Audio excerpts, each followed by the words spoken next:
Once again, we're back. This time with, as soon as this game pops up here, let's go. Come on, you can do it. All right, Edric versus Omnath. This guy's Shade of the Darkness actually is a sort of internet friend of mine. Asked me for some help on his Omnath deck, so I've given him some advice about it. It's definitely solid. It has all the stuff that Omnath wants. It's just fundamentally still Omnath. So it's got limitations based on that, but it's definitely a pretty good build of it. Very similar to my own, actually. Maybe give or take 5-6 cards. I have a very, very solid draw that contains Rayo. So that's going to be the objective of this game. Let's go game here. He's got a very good opening with the Tree Speaker. I've got an elf.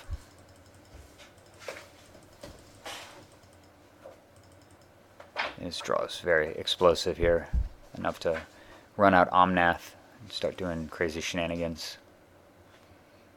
So I've got Cryptic Command, and don't have the blue to support it yet, so I need to go and enable the blue mana to do that right now, plus getting a Mox, and maybe if I get lucky with some other stuff, will allow me to flip Rayo quickly. So I'm just going to get a Mox Diamond, plus this thing sucks in your opening draw when you need to ramp quickly. 6 mana, Wicker Bough Elder. Very brutal right now, given that I just tutored for a Mox. But the truth of the matter is, if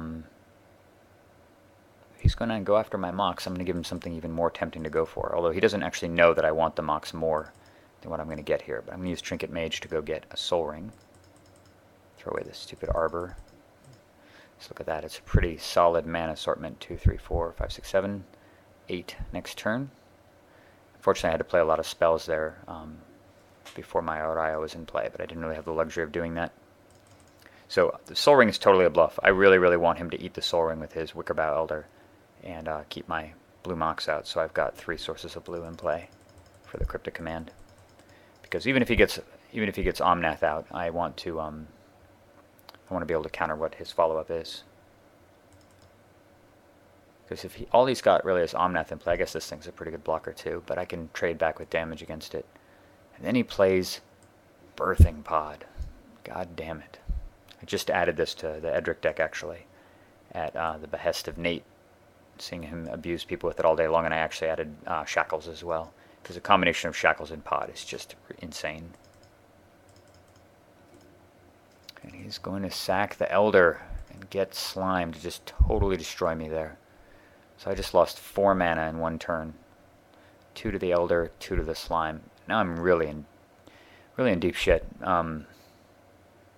Especially considering that his Pod can sack this thing and fetch up Duplicant and I don't know, there's other nasty stuff. Ramp into Duplicant, then ramp into Primordial and ramp into Woodfall Primus or Terastodon, and anyway, it's a nightmare. And my opponent's about to make a huge error here, which keeps me in the game. So I play Edric, and I just hope that he's foolish enough to block with Acidic Slime before using his Pod. And sure enough, he does, which is such a huge relief.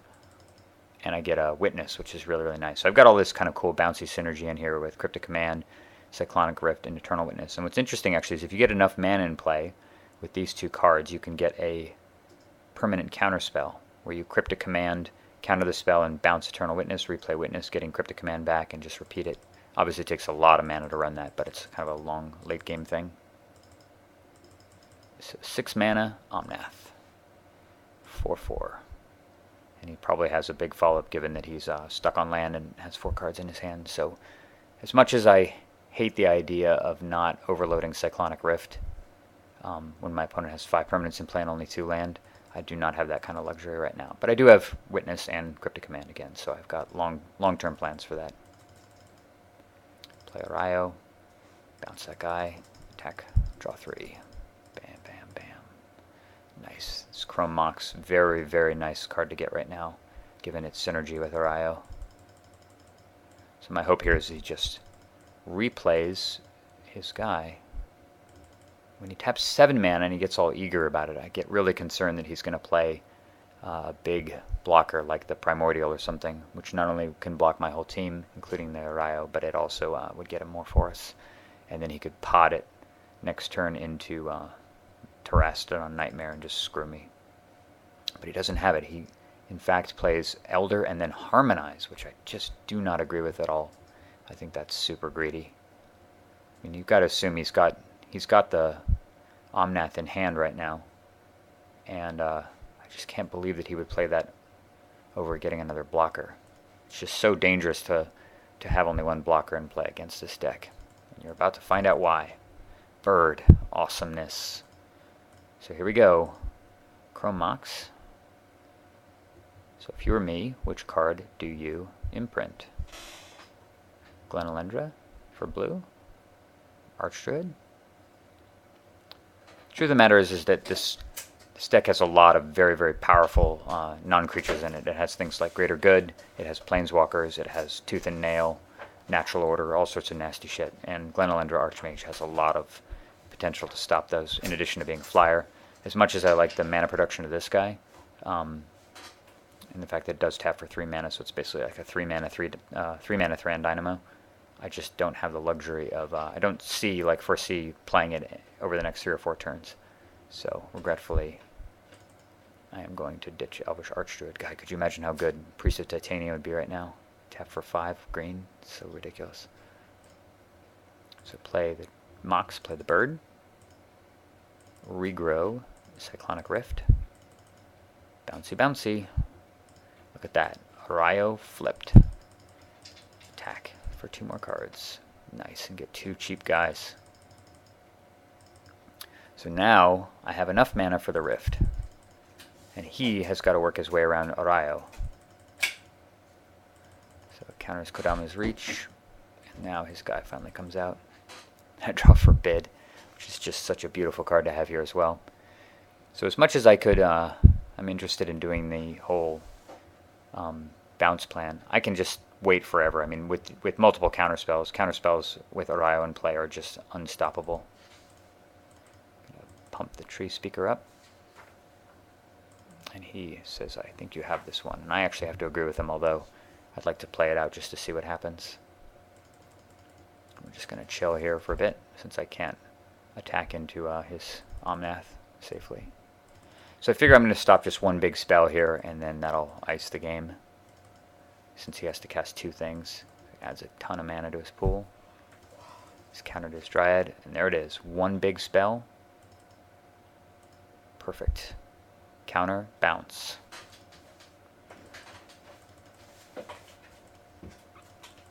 There's that guy. Overload.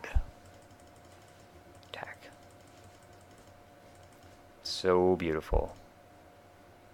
My opponent has 5 forests in play. I have a million creatures out now, and the Arayo's Essence still. He just has to throw his chumps away here. And I think also he just really misplays this turn. I don't really see the point of ramping out more mana. Get your Arayo on board at least so you've got a blocker and I can't just smash into all your dudes. I draw Mystical Tutor, another card I added, mainly because of its synergy with Natural Order, but also for its ability to get clutch spells like Cyclonic Rift. It's just very often, any type of draw engine going, this card is basically free. And there's so many awesome cards you can fetch with it, like Forbid and Mana Drain and so on. Absolutely worth using. Especially once you've got Natural Order. And I'm just going to attack with a few dudes. And drop Treachery. Steal that guy. Cast Glenalendra and the Trigon Predator. His prospects are rapidly dimming. There's that Elder going to the graveyard finally. He casts Omnath. I'm just going to put it back in his hand. Now he is absolutely screwed. Here comes the big team. And he actually had to chump block with his bird in order to even survive the turn. I just drew into opposition too. I let him have his mana vault too. There's no point in destroying it, of course, since it's just free damage. Cast opposition. 2 more guys coming to the party. Upkeep. And that is all she wrote, folks.